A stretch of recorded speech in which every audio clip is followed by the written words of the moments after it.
আমরা আমাদের বিগত দার্সে বলেছিলাম যে কোরআন বুঝে পড়ার গুরুত্ব সম্পর্কে। আমাদের যে কোরআন বুঝে পড়া উচিত এই সংক্রান্ত আমরা কিছু আলোচনা করেছিলাম। আজকে সেই কথার ধারাবাহিকতায় আমরা স্বাভাবিক এবং সাবলীল সহজভাবে যতটুকু কোরআন বোঝা দরকার আমরা ততটুকু বোঝার চেষ্টা করব ইনশাআল্লাহ। তো আমাদের কোরআন বোঝার এই আলোচনাটা মূলত শুরু হবে আসুন কোরআন বুঝি এই স্লোগানে, আর শুরু হবে হচ্ছে সূরা ফাতিহা থেকে। আমরা সূরা ফাতিহার মোটামুটি ব্যাখ্যা করার পরে আম্মা পাড়ায় চলে যাব এবং আম্মা পাড়ায় সূরা নাবা থেকে নিয়ে শুরু করে শেষ পর্যন্ত যাওয়ার চেষ্টা করব ইনশাআল্লাহ, যদি আল্লাহ তাআলা তৌফিক দান করেন। ওয়া মা তৌফিক ইল্লা বিল্লাহ। এখানে আমি চেষ্টা করব ব্যাখ্যা করার সময় যে কোরআনের প্রত্যেকটা আয়াত যেন আপনার তেলাওয়াত করার সময় আপনার হৃদয় থেকে বের হয়, এইরকম একটা অনুভূতি আপনাকে দেয়ার। এবং আমি আরেকটা চেষ্টা করব যে সর্বাত্মক আইম্মায়ে কেরামের আকওয়াল গুলোকে অত বিস্তারিত আলোচনা না করে অর্থ বোঝার জন্য তাদের যে সমস্ত কওলগুলো জরুরি সেগুলোকে সামনে রেখে কোরআনটা যেন আসলে আমাদের হৃদয়কে স্পর্শ করে, এরকম ভাবে আমরা বোঝানোর চেষ্টা করব ইনশাআল্লাহ। তো আমাদের আজকে আলোচনা শুরু হবে সূরা ফাতিহা থেকে, সূরাতুল ফাতিহা। এখানে মনে হয় আমার ধারণা আপনাদের সামনে যে বই আছে সেই বইয়ে সূরাতুল ফাতিহা আছে। সূরাতুল ফাতিহা বা ফাতিহা শব্দের অর্থ হচ্ছে যেটাকে দিয়ে শুরু করা হয়, প্রারম্ভ করা হয়। সূরা ফাতিহার আরো অনেকগুলো নামের কথা আইম্মায়ে কেরাম বা মুফাসসিরিনে কেরাম বলেছেন। যেমন ইবনে আশুর রাহিমাহুল্লাহ বলছেন যে সূরা ফাতিহার একটা নাম হচ্ছে আস-সাবউল মাসানি, সূরা ফাতিহার একটা নাম হচ্ছে উম্মুল কোরআন, সূরা ফাতিহার একটা নাম হচ্ছে উম্মুল কিতাব। ফখরুদ্দিন আর-রাজি রাহিমাহুল্লাহ সূরা ফাতিহার আরো কিছু নাম উল্লেখ করেছেন। যেমন উনি বলছেন যে সূরা ফাতিহার নাম হচ্ছে ফাতিহাতুল কিতাব, অথবা সূরাতুল হামদ, প্রশংসার সূরা, অথবা উম্মুল কোরআন। কোরআনের মধ্যে মহান আল্লাহ তাআলা বলছেন, আউযু বিল্লাহি মিনাশ শাইতানির রাজিম, ওয়া লাকাদ আতাইনাকা সাবআম মিনাল মাসানি ওয়াল কুরআনাল আযীম। হে মুহাম্মদ, আমরা আপনাকে আস-সাবউল মাসানি দিয়েছি। সাবউল মাসানি সূরা ফাতিহা। তো সাবউল মাসানি সূরা ফাতিহাকে সাবউল মাসানি কেন বলা হলো? মূলত 7টা আয়াত আছে সূরা ফাতিহায়, এই জন্য সেটাকে সাবউল মাসানি বলা হয়েছে। আর হাফিজ ইবনে হাজার আসকালানী রাহিমাহুল্লাহ বলছেন যে এটাকে সাবউল মাসানি মাসানি কেন বলা হলো তার অনেক কারণ উনি উল্লেখ করেছেন। তার মধ্যে একটা কারণের কথা বলা হয়েছে যে এটা বারবার পড়া হয়, এই কারণে আমরা প্রত্যেক সালাতের মধ্যে এটা পড়ি, বারবার ফিরে আসে, সেই জায়গা থেকে এটাকে মূলত মাসানি বলা হয়েছে। এমন 7টা আয়াত যেটা বারবার পাঠ করা হয়। তো এটা ছিল সূরা ফাতিহার নাম সংক্রান্ত। সূরা ফাতিহার আমরা কয়েকটা নাম পেলাম। একটা হচ্ছে উম্মুল কোরআন, একটা হচ্ছে উম্মুল কিতাব, একটা হচ্ছে ফাতিহাতুল কিতাব, আর একটা হচ্ছে সাবউল মাসানি। এটা হচ্ছে সাবউল মাসানি। হচ্ছে অনেক সময় মা হয়, মা বলতে যেটা বোঝায় সেটা হচ্ছে কোনো কিছুর মূল। তো উম্মুল কিতাব হচ্ছে কিতাবের মূল। উম্মুল কোরআন হচ্ছে কোরআনের মূল। কেউ যদি সূরা ফাতিহাটাকে পূর্ণরূপে বিশ্লেষণ করে এবং ব্যাখ্যা করে তাহলে সে দেখবে যে সূরা ফাতিহার মাঝে মহান আল্লাহ তাআলা পুরো কোরআনকে সংক্ষিপ্ত করে দিয়েছেন। এটা হচ্ছে সূরা ফাতিহার সবচেয়ে বড় বৈশিষ্ট্য। এবং এই জন্য মহান রাসূল সাল্লাল্লাহু আলাইহি ওয়াসাল্লাম বলছেন যে উবাদা ইবনে সামিত রাদিয়াল্লাহু তাআলা আনহু হতে বর্ণিত, উনি বলছেন যে আন্না রাসূলুল্লাহ সাল্লাল্লাহু আলাইহি ওয়াসাল্লাম قال لا صلاة لمن لم يقرأ بفاتحة الكتاب। তার সালাতটা সালাতই নয় যে কি করেনি, সূরা ফাতিহা পড়ে নাই। তাহলে সূরা ফাতিহাটা আসলে কতটুকু গুরুত্বপূর্ণ যে সালাত হয় না সূরা ফাতিহা ছাড়া। মানে আসলে এটা বোঝার জন্য আগে আপনাকে সালাতের গুরুত্ব বুঝতে হবে। হতে পারে অনেক নামের কথা এসেছে, নাইফু আশরুন মানে প্রায় 20-এরও অধিক নামের কথা ইমামে কেরাম এটা উল্লেখ করেছেন। তো নামের আরো অনেক নাম আছে, আমি মূল নামগুলো শুধু বলার চেষ্টা করেছি। তো আমি বলতে চাচ্ছিলাম যেটা, সেটা হচ্ছে যে সালাতই হবে না সূরা ফাতিহা ছাড়া। তাহলে সূরা ফাতিহার গুরুত্ব বোঝার জন্য আগে সালাতের গুরুত্ব বুঝতে হবে। সালাতের গুরুত্ব বোঝার জন্য এটাই যথেষ্ট যে আউয়ালু মা ইউহাসাবু বিহিল আবদু ইয়াউমাল কিয়ামাতি আস-সালাহ ফাইন সালাহাত সালাহা সাইরু আমালি ওয়া ইন ফাসাদাত ফাসাদা সাইরু আমালি।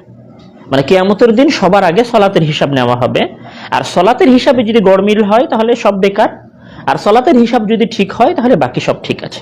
তো এই রকম একটা গুরুত্বপূর্ণ ইবাদত সেটা হয় না সূরা ফাতিহা ছাড়া।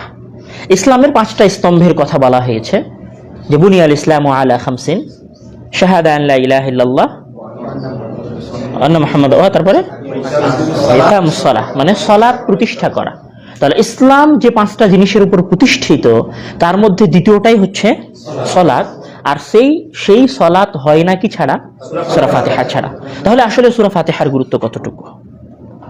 এবং এখানে তিরমিজিতে একটা রিওয়ায়াত আছে আবু হুরায়রা রাদিয়াল্লাহু তাআলা আনহু থেকে, যেখানে রাসূল সাল্লাল্লাহু আলাইহি ওয়াসাল্লামের একটা ঘটনা উনি বর্ণনা করেছেন। উনি বলছেন যে আতুহিব্বান ওয়াল্লিমাকা সূরাতান লাম ইয়ানজিল ফিত তাওরাত ওয়ালা ফিল ইনজিল ওয়ালা ফিজ জাবুর ওয়ালা ফিল ফুরকান। মানে আমি তোমাকে কি এমন একটা সূরা শিক্ষা দিব না যেই সূরার মতো সূরা না তাওরাত না জাবুর না ইনজিল নাকি কোরআনেও নাজিল হয় নাই। মানে সূরা ফাতিহার মতো একটা সূরা খুদ কোরআনের মধ্যেও নাই। মানে পুরো কোরআনের সার নির্যাস সূরা ফাতিহার মধ্যে এসেছে। সেটা আমরা আলোচনা করব যে কোরআনের মধ্যে কিভাবে সূরা ফাতিহাটা এসেছে। এবং এখানে আরো একটা রিওয়ায়াত আছে রাসূল সাল্লাল্লাহু আলাইহি ওয়াসাল্লাম থেকে, যেখানে মহান হাদিসে কুদসির মধ্যে যে মহান আল্লাহ তাআলা বলবেন, কাসসামতুস সালাতা বাইনি ওয়া বাইনা আবদি, কাসসামতুস সালাত আমি সালাতকে ভাগ করেছি, বাইনি ওয়া বাইনা আবদি আমার এবং আমার বান্দার মাঝে সালাতকে ভাগ করেছি। এবার সালাতের কথা বলে উনি কি বলছেন? ফাইদা ক্বালা আলহামদুলিল্লাহি রাব্বিল আলামিন, আল্লাহ তাআলা কিন্তু বললেন, মানে হাদিসে কুদসি মানে যেটা কোরআন না কিন্তু আল্লাহ তাআলা বলেছেন, মানে আল্লাহ তাআলার ভাষায় আছে। সেখানে হাদিসে কুদসির মধ্যে বলছেন যে কাসসামতুস সালাত আমি সালাতকে ভাগ করেছি, বাইনি ওয়া বাইনা আবদি আমার এবং আমার বান্দার মাঝে সালাতকে ভাগ করেছি, এই কথা বলছেন। এই কথা বলার পরে আবার আল্লাহ তাআলা বলছেন যে ফাইদা ক্বালা আলহামদুলিল্লাহি রাব্বিল আলামিন ক্বাল আল্লাহ, যখন বান্দা বলে আলহামদুলিল্লাহি রাব্বিল আলামিন তখন আল্লাহ তাআলা বলে হামিদানি আবদি, আমার বান্দা আমার প্রশংসা করলো। তাহলে উনি সালাতের কথা বলে কিসের কথা বলছেন? সূরা ফাতিহার কথা বলছেন। মানে সালাতটাই সূরা ফাতিহা, সালাতটাই কি সূরা ফাতিহা। তারপর উনি বলছেন যে ওয়াইদা ক্বালা আর রহমানির রহিম, আর যখন বান্দা বলে আর রহমানির রহিম তখন আল্লাহ তাআলা কি বলেন? ক্বাল আল্লাহু আথনা আলাইয়া আবদি, আমার বান্দা আমার উপর দ্বিতীয়বার প্রশংসা করলো। ওয়াইদা ক্বালা মালিক ইয়াউমিদ্দিন, আর যখন আমার বান্দা বলে মালিক ইয়াউমিদ্দিন ক্বাল আল্লাহু আযজা ওয়া জাল, তখন আল্লাহ তাআলা বলেন মাজ্জাদানি আবদি, আমার বান্দা আমাকে মহিমান্বিত করলো, মানে আমার মহিমান্বিত হওয়ার গুণ বর্ণনা করলো। এবং যখন বান্দা বলে ইয়াকা না'বুদু ওয়া ইয়াকা নাস্তাঈন, তখন আল্লাহ তাআলা বলেন ফাহাদিহিল আয়াতু বাইনি ওয়া বাইনা আবদি নিসফাইনি ওয়া লিআবদি মা সাআল। মানে ইয়াকা না'বুদু ওয়া ইয়াকা নাস্তাঈন যখন এই আয়াত বান্দা পড়ে তখন আল্লাহ তাআলা বলেন যে এটার এই এক অংশ আমার জন্য আর আরেক অংশ হচ্ছে আমার বান্দার জন্য। ওয়া লিআবদি মা সাআল, আর আমার বান্দার জন্য সেটাই যেটা সে চেয়েছে। এই আয়াতের মধ্যে দাস এবং প্রভু একত্রিত হয়েছে। আমরা বুঝতে পারেন কথাটা? ইয়াকা না'বুদু ওয়া ইয়াকা নাস্তাঈন, এই আয়াতের মধ্যে দাস এবং প্রভু একত্রিত হয়েছে নিজেদের। মানে বান্দা একবার বলছে ইয়াকা না'বুদু, আমি তোমার দাসত্ব করি, ওয়া ইয়াকা নাস্তাঈন, এবং আমি তোমার কাছে সাহায্য চাই। মানে বান্দা আল্লাহ তাআলাকে তার প্রভু হিসেবে স্বীকার করছে এবং নিজের কিছু চাওয়ার কথা আল্লাহ তাআলার কাছে পেশ করছে। তখন আল্লাহ তাআলা বলছেন যে ফাইদা ওলি আব্দি মা সাআল, আর আমার বান্দা যা চেয়েছে সেটা তার জন্য। এবং যখন সে বলে যে ইহদিনাস সিরাতাল মুস্তাকিম সিরাতাল লাযিনা আনআমতা আলাইহিম গায়রিল মাগদুবি আলাইহিম ওয়ালাদ-দাল্লিন ফাহুলাইকা লিআবদি ওয়া লিআবদি মা সাআল, আর ইহদিনাস সিরাতাল মুস্তাকিম থেকে নিয়ে শুরু করে শেষের পুরো অংশটাই হচ্ছে আমার বান্দার জন্য, আর আমার বান্দা যা চেয়েছে তাকে তা দেওয়া হলো। তাহলে এটা হচ্ছে সূরা ফাতিহা। তো এখানে এই হাদিসটার যেটা মূল বিষয় ছিল সেটা হচ্ছে মহান আল্লাহ তাআলা শুরুতে বলছেন কাসামতুস সালাত, আমি সালাতকে ভাগ করেছি আমার মাঝে এবং বান্দার মাঝে। তারপরে উনি বলছেন কিসের কথা? সূরা ফাতিহার কথা। সূরা ফাতিহা অর্থাৎ আপাত দৃষ্টিতে এটা প্রমাণ হয় যে সূরা ফাতিহাটাই হচ্ছে সালাত। আর সূরা ফাতিহার মধ্যে কিছু রবের কথা আছে আর কিছু বান্দার চাওয়ার কথা আছে। মাদারিজুস সালিকিনের মধ্যে ইবনুল কাইয়িম রাহিমাহুল্লাহ ওনার একটা ঘটনার কথা বলছেন যে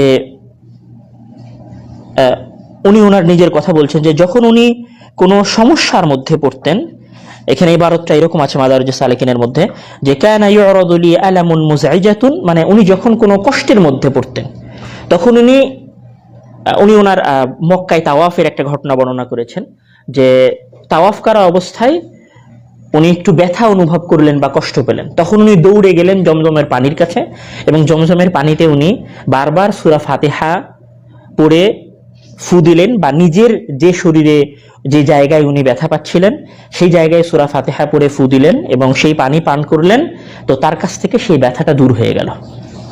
তো এই কথা বলে উনি যেটা বুঝাতে চেয়েছেন সেটা হচ্ছে যে সূরা ফাতিহার মাধ্যমে শিফা পাওয়া যায়। এবং এখানে একটা হাদিসের মধ্যে এরকম আসছে যে কোনো একজন সাহাবীকে সাপ কামড়ে দিয়েছিল বা কোনো এক বিষাক্ত প্রাণী কামড়ে দিয়েছিল, তখন তারা সূরা ফাতিহা পড়ে সেখানে ফু দিয়েছিল, তার বিষ নামানোর চেষ্টা করেছিল, তো সেখান থেকে বিষ নেমে গেছিল। সূরা ফাতিহার মধ্যে 3টা রোগ থেকে মানুষকে আল্লাহ তাআলা মুক্তি দিয়েছেন। সূরা ফাতিহার মধ্যে 3টা রোগ থেকে, একটা হচ্ছে উদ্দেশ্যের রোগ, একটা হচ্ছে হৃদয়ের রোগ, আর আরেকটা হচ্ছে শারীরিক রোগ। এমন বুঝাতে পারেনি কথাটা।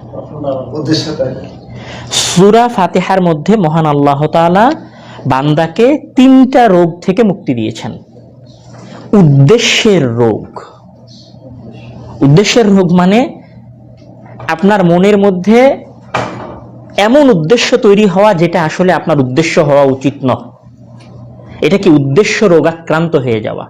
আমরা বাংলায় উদ্দেশ্যই তো বলি নাকি, উদ্দেশ্য বলি, মানে মূল উদ্দেশ্য ছেড়ে দিয়ে আমরা যখন অন্য উদ্দেশ্যে নিজের যাত্রা শুরু করি তখন সেটাকে আমরা কি বলতে পারি, রোগাক্রান্ত উদ্দেশ্য। তো আল্লাহ তাআলা বান্দাকে উদ্দেশ্যের রোগ থেকে মুক্তি দিয়েছেন সূরা ফাতিহার মধ্যে। আল্লাহ তাআলা বান্দাকে মুক্তি দিয়েছেন জ্ঞানের রোগ থেকে। কিসের রোগ থেকে? জ্ঞানের রোগ থেকে। আর একটা মুক্তি দিয়েছেন কিসের রোগ থেকে? শারীরিক রোগ থেকে। কেউ যদি সূরা ফাতিহা পড়ে, যেমন আমরা দেখলাম ইবনুল কাইয়িম রাহিমাহুল্লাহ বলেছেন, কেউ যদি তার শরীরের ব্যথার জায়গায় ফুঁক দেয়, মাথা ব্যথার জায়গায় ফুঁক দেয়, আল্লাহ চাইলে সূরা ফাতিহার মাধ্যমে সেটার মুক্তি হতে পারে। এটা হচ্ছে প্রথম রোগ মুক্তি। এটা কি প্রথম রোগ মুক্তি। দ্বিতীয় রোগ মুক্তি বললাম যে উদ্দেশ্যের রোগ। উদ্দেশ্যের রোগ থেকে মহান আল্লাহ তাআলা কিভাবে মুক্তি দিয়েছেন? আমার এবং আপনার সকলের উদ্দেশ্য কি হওয়া উচিত? আমার এবং আপনার সকলের উদ্দেশ্য কি হওয়া উচিত? হ্যাঁ, মহান আল্লাহ তাআলা কোরআনের মধ্যে বলছেন যে ওমা খালাকতুল জিন্না ওয়াল ইনসা ইল্লা লিয়াবুদুন, আমি মানুষ এবং জিনকে সৃষ্টি করেছি শুধুমাত্র আমার ইবাদতের জন্য। তাহলে মূল উদ্দেশ্যটা কি? ইবাদত করা। তো আল্লাহ তাআলা সেই উদ্দেশ্যটা এই সূরার মধ্যে সঠিক করে দিয়েছেন বান্দার। সেটা কোথায়? সেটা হচ্ছে ইহদিনাস সিরাতাল মুস্তাকিম। হে আল্লাহ, তুমি আমাকে সঠিক পথ দেখাও, মানে আমাকে সঠিক উদ্দেশ্যের পথে যাত্রা করাও। আর ইলমের রোগ থেকে মুক্তি দিয়েছেন কোথায়? ইলমের রোগ থেকে মহান আল্লাহ তাআলা বান্দাকে মুক্তি দিয়েছেন যে মানুষ আসলে বুঝতে পারে না যে তার কি করা উচিত বা কার দাসত্ব করা উচিত, কার গোলামি করা উচিত, কার সে ইবাদত করবে। এই যে বিভ্রান্তি, এই বিভ্রান্তির আল্লাহ তাআলা মুক্তি দিয়েছেন ইয়াকা না'বুদু এই অংশে, ইয়াকা না'বুদু এই অংশে। তাহলে মূল তিনটা রোগ থেকে মহান আল্লাহ তাআলা মানুষকে সূরা ফাতিহার মধ্যে মুক্তি দিয়েছেন। এই জন্য এটাকে সূরাতুশ শিফা বা রোগ মুক্তির সূরাও বলা হয়ে থাকে। সূরা ফাতিহার মধ্যে তিনটা রোগ থেকে মুক্তি আছে, আমরা বললাম শারীরিক রোগ, উদ্দেশ্যের রোগ, আর হচ্ছে জ্ঞানের রোগ। মানে কার ইবাদত করবেন সেই জ্ঞানের রোগ থেকেও মহান আল্লাহ তাআলা মানুষকে সূরা ফাতিহার মধ্যে মুক্তি দিয়েছেন। এটা ছিল সূরা ফাতিহার প্রারম্ভিক কথা। আমরা যদি এখন মূল সূরার মাঝে আসার চেষ্টা করি, আমি সর্বোচ্চ একটা আয়াতের বা দুইটা আয়াতের ব্যাখ্যা করে আমি আমার আজকের মতো আলোচনা শেষ করার চেষ্টা করব। সূরা ফাতিহার আয়াত সংখ্যা কয়টা, বা বিসমিল্লাহির রহমানির রহিম সূরা ফাতিহার আয়াতের অংশ কি অংশ না, এটা নিয়ে আইম্মায়ে কেরামের মাঝে ইখতিলাফ আছে, মতবিরোধ আছে। আমরা সেটাই যাব না। যেটা আমাদের মাঝে পরিচিত যে আলহামদুলিল্লাহি রাব্বিল আলামিন থেকেই সূরা ফাতিহা শুরু, আমরা সেখান থেকে আলোচনা শুরু করব। তো এখানে আমি যদি এমনি আপনাদেরকে জিজ্ঞাসা করি যে সূরা ফাতিহা শুরু হচ্ছে আউযু বিল্লাহি মিনাশ শাইতানির রাজিম বিসমিল্লাহির রহমানির রহিম, আল্লাহ তাআলা বলছেন যে, আসলে আপনারা কি চান তা আমি জানি না, কিন্তু আমি চাই যে আল্লাহ তাআলা যেন এই সূরার এবং এই কোরআনের ব্যাখ্যা করার মাধ্যমে আমাকে হেদায়েত দান করে। আসলে আপনারা কি চান সেটা আমি আল্লাহ জানি না, কিন্তু আমি শুধু এটাই চাই যে আল্লাহ যেন আমাকে হেদায়েত দান করে। মূলত এই জন্যই আমি এই আলোচনাটা বেছে নিয়েছি। আমি চেষ্টা করেছি এই সূরার মাঝে আল্লাহকে খুঁজে পাওয়ার, আমি চেষ্টা করেছি এই সূরার মাঝে আল্লাহ তাআলাকে চেনার। তো যখন মহান আল্লাহ তাআলা বললেন যে আলহামদুলিল্লাহি রাব্বিল আলামিন, আপনারা কি অর্থটা বলতে পারবেন? সকল প্রশংসা বা সমস্ত প্রশংসা আল্লাহ তাআলার জন্য। সমস্ত এই শব্দটার আরবি আপনারা কোথায় পেলেন? সেটার আরবিটা কেউ বলেন কিভাবে? কিন্তু একটাই শব্দ,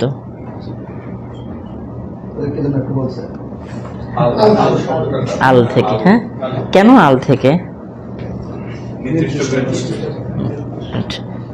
আমরা ওইটার আলোচনায় যাচ্ছি না। এটাকে মহান আল্লাহ তাআলা বলছেন যে আলহামদু, সমস্ত প্রশংসা আল্লাহ তাআলার জন্য। আমি কোনো গভীর ডিপ আলোচনায় যাব না, আমি শুধু আপনাকে বুঝাই যে যেই শব্দের অনুবাদটা আপনি দুটো শব্দ দিয়ে করছেন সেইটা আল্লাহ তাআলা একটা শব্দের মধ্যে সীমাবদ্ধ করে দিয়েছেন। এবং পৃথিবীর এমন কোনো ভাষা নাই যে আলহামদু শব্দের একটা শব্দ দিয়ে অনুবাদ করতে পারবে।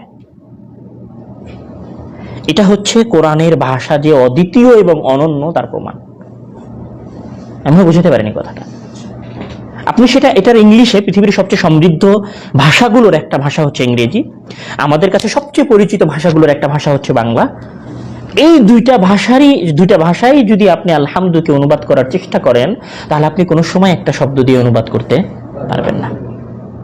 এরকম কোরআনে একটা আয়াত তৈরি হয়ে যাবে, আপনি এর মাঝে মাঝে পাবেন যে ওই একটা আয়াতের সঠিক অনুবাদ করার জন্য, এক লাইনের একটা আয়াতের অনুবাদ করার জন্য আপনাকে 4 লাইন লিখতে হয়েছে। এটাই মূলত কোরআনের ভাষার সৌন্দর্যতা, যেটা পৃথিবীর আর কোনো মানুষ কোনোদিন করতে পারবে না, এমনকি আরবি ভাষাতেও পারবে না। আরবি ভাষাতেও আলহামদু শব্দটার সমপর্যায়ের কোনো শব্দ নাই। পৃথিবীর ইতিহাসের সবচেয়ে সমৃদ্ধ ভাষাগুলোর একটা ভাষা হচ্ছে আরবি ভাষা। আপনি যদি ইংরেজি ভাষায় যান, পৃথিবীর সবচেয়ে প্রচলিত ভাষা হচ্ছে ইংরেজি। আপনি যদি ইংরেজি ভাষায় যান তাহলে দেখবেন যে আজ থেকে 200 বছর পিছনের ইংরেজি সাহিত্য যদি আপনি পড়তে যান তাহলে সেটা দেখবেন যে বর্তমান সময়ের ইংরেজি সাহিত্য থেকে সম্পূর্ণ বিচ্ছিন্ন। আপনি যান জর্জ বার্নার্ডশোর কথা আমি না বলি, শেক্সপিয়ারের কথাই আমি বলি। ধরুন আপনি শেক্সপিয়ারের যে ইংলিশ আছে, আপনি সেই ইংলিশ এবং বর্তমান সময়ের ইংলিশ, মানে শেক্সপিয়ারের মতো একজন সাহিত্যিকের ইংলিশ আর বর্তমান সময়ের একজন শ্রেষ্ঠ সাহিত্যিকের ইংলিশের মাঝে আপনি একত্রিত করার চেষ্টা করেন, দেখবেন দুইটার মাঝে আসমান এবং জমিনের তফাৎ আছে। তো ইংরেজির মতো একটা সমৃদ্ধ ভাষা মাত্র 200 বছরের ব্যবধানে বিচ্ছিন্ন হয়ে গেছে। কিন্তু আরবি হচ্ছে এমন একটা ভাষা যেটা বিগত 1500 বছরের ব্যবধানেও তার মূল থেকে বিচ্ছিন্ন হয়নি। 1500 বছর আগে এই ভাষায় যে বাক্য, যে শব্দগুলো ব্যবহার হতো, এখনো সেই শব্দ, সেই বাক্যগুলো ব্যবহার হয়। তো এইরকম একটা সমৃদ্ধ ভাষাতেও, মানে আমি যেটা বলতে চাচ্ছিলাম সেটা হচ্ছে আরবির মতো একটা সমৃদ্ধ ভাষাতেও কেউ কোনোদিন আলহামদু শব্দের মতো আর একটা শব্দ নিয়ে আসতে পারবে না। এই আলহামদু শব্দটার যদি আমরা আরবিতে অনুবাদ করতে চাই, তাহলে আমাকে দুইটা শব্দ নিয়ে আসতে হবে। একটা হচ্ছে আল মাদহু ওয়াশ শুকর, আর এই যে সমস্তের যে অনুবাদটা আসছে, এই অনুবাদটা আসছে মূলত আলহামদুর আলিফ থেকে, আলিফলাম থেকে। এটাকে বলা হয়, আপনাদের সহজার্থে এমনি বলছি, যে আলিফলাম আরবিতে বলে আলিফলাম জিনসি। জিন্স মানে পুরো একটা জাতকে বোঝানোর জন্য, মানে যত ধরনের প্রশংসা হতে পারে, যত ধরনের প্রশংসা হতে পারে, সকল ধরনের প্রশংসার একমাত্র সত্তাধিকারী হচ্ছেন আল্লাহ তাআলা। মানে এখানে আরেকটা আলহামদুর পরে একটা অক্ষর আছে, সেটা হচ্ছে কি লিল। আল্লাহ আর আল্লাহর আগে একটা লাম আছে, লিল্লাহ, মানে আল্লাহর জন্য। জন্য শব্দটা অধিকার বোঝায়, মানে এই লামটা, আরবির এই লাম অক্ষরটা অধিকার বোঝায়। মানে পৃথিবীর যত ধরনের প্রশংসা হতে পারে, সকল ধরনের প্রশংসা এবং শুকর এবং কৃতজ্ঞতার একমাত্র সত্তাধিকারী হচ্ছেন কে? আল্লাহ তাআলা। এখানে মহান আল্লাহ তাআলা প্রথমে বলছেন যে সমস্ত প্রশংসা আল্লাহ তাআলার। কেন সমস্ত প্রশংসা আল্লাহ তাআলার? উনি শুরুতেই সূরাটা শুরুই করছেন কি দিয়ে? প্রশংসার কথা বলে। ওনার প্রশংসাটা কেন আসলে? মানে আগে তো কোনো কথাই চলে যায়নি। প্রশংসাটা এই জন্য যে উনি আমাদেরকে একটা কোরআন দিয়েছেন, এটার জন্য প্রথম প্রশংসা। দ্বিতীয় প্রশংসা হচ্ছে এই জন্য যে উনি আল্লাহ তাআলা। সমস্ত প্রশংসা আল্লাহর, এ কথা যখন আল্লাহ তাআলা বলেছেন, তখন উনি এটাও বলেননি যে সমস্ত প্রশংসা রহমানের, সমস্ত প্রশংসা রহিমের, সমস্ত প্রশংসা গফুরের। উনি বলেছেন আল্লাহ। এমন একটা ওয়ার্ড, উনি শব্দ ব্যবহার করেছেন যে শব্দের মাঝে উনার পুরো 99টা নাম এবং সকল আসমা ওয়া সিফাত একত্রিত হয়ে গেছে। এবং তারপরে উনি বলছেন যে, মানে বান্দাকে উনি প্রথমত বলতে চেয়েছেন যে আমি তোমার প্রভু, যার তুমি দাসত্ব করো, যার তুমি গোলামি করো। দ্বিতীয়ত আমার প্রশংসা এই কারণে যে রব্বুল আলামিন, আমি হচ্ছি বিশ্ব জগতের প্রতিপালনকারী। আমি রব শব্দটা আপনাকে বুঝাই। আরবিতে রব শব্দটার অনেকগুলো অংশ মিলে রব তৈরি হয়। সহজ বোঝানোর জন্য আমি বলি, বাড়ির যিনি গৃহকর্তা, মানে মূল কর্তা থাকেন, পুরুষ মানুষ, তাকে আরবিতে বলা হয় রব্বুল বাইত, মানে বাড়ির মালিক। এখন একটা বাড়ির মালিক কি করে? একটা বাড়ির মালিক তার পরিবারকে শাসন করে। একটা বাড়ির মালিক তার পরিবারের সকল মানুষের দেখাশোনা করে। একটা বাড়ির মালিক তার পরিবারের সকল মানুষকে অর্থনৈতিকভাবে সহযোগিতা করে, তাদের বিপদে আপদে পাশে দাঁড়ায়, তাদেরকে প্রতিপালন করে। এটা আমি আরো সহজ করে বোঝানোর চেষ্টা করি। আপনারা যারা বাসায় গরু পুষেছেন, গরু কিন্তু তার নিজের প্রয়োজন বলতে পারে না, কিন্তু মালিক যে গরু পোষে সে কিন্তু বোঝে যে গরুটা এখন অসুস্থ, সে কিন্তু বোঝে গরুটা এখন ক্ষুধার্ত, সে কিন্তু বোঝে গরুটাকে এখন গোসল করানো প্রয়োজন। গরুটা কিন্তু কিছুই বলে না, কিন্তু মালিক বুঝতে পারে যে আমার কি করা দরকার। তো এই যে মালিক ওই গরুর প্রতি যে যত্নটা নেয় না, এই যত্ন নেওয়ার বাংলাটাকে বলা হয় প্রতিপালন করা, লালন পালন করা। তাহলে আল্লাহ তাআলা হচ্ছেন এই পুরো পৃথিবীর লালন পালনকারী। এবং এই লালন পালনে ওনার একটা বৈশিষ্ট্য আছে, সেটা হচ্ছে যে মানুষ রব, মানে রব্বুল বাইত এবং রব্বুল আলামিনের মধ্যে পার্থক্য হচ্ছে যে মানুষ প্রতিপালন করতে করতে মাঝে মাঝে বেখেয়াল হয়ে যায়। মাঝে মাঝে ছেলেটা অসুস্থ, এটা মানুষ খেয়াল করতে পারে না। মাঝে মাঝে গরুটা অসুস্থ হয়ে গেছে, কিন্তু আপনার 2-3 দিন পরে মনে হয়েছে। কিন্তু আল্লাহ তাআলার তার মানে প্রতিপালনটা হচ্ছে এমন, এটাকে আরবিতে বলা হয় কাইয়িম। মানে কোন সময় আপনারা আয়াতুল কুরসির মধ্যে আল্লাহু লা ইলাহা ইল্লা হুয়াল হাইয়ুল কাইয়্যুম, কাইয়্যুম অর্থ কি? হাইয়ুন মানে হচ্ছে চিরঞ্জীব, কাইয়ুম মানে হচ্ছে চিরস্থায়ী, চিরধারক এবং বাহক নিজের ক্ষমতার উপরে। মানে উনি এই জন্য মহান আল্লাহ তাআলা পরের অংশে গিয়ে বলেছেন লা তাখুযুহু সিনাতুন ওয়ালা নাওম, মানে তাকে এক সেকেন্ড, মানে আল্লাহ তাআলা ওখানে নিদ্রার কথা কেন বললেন? মানে সবচেয়ে মজার একটা বিষয় হচ্ছে মহান আল্লাহ তাআলা আয়াতুল কুরসি বলছেন যে আল্লাহু লা ইলাহা ইল্লা হুয়াল হাইয়ুল কাইয়ুম।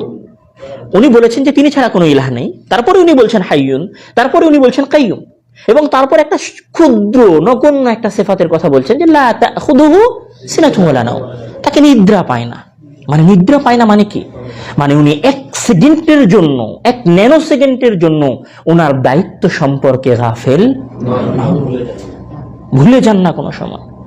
তাহলে রব্বুল আলামিন মানে উনি হচ্ছেন এই বিশ্বজগতের, বিশ্বজগৎ সমূহের প্রতিপালক, প্রতি সেকেন্ডের, প্রতি মুহূর্তের জন্য।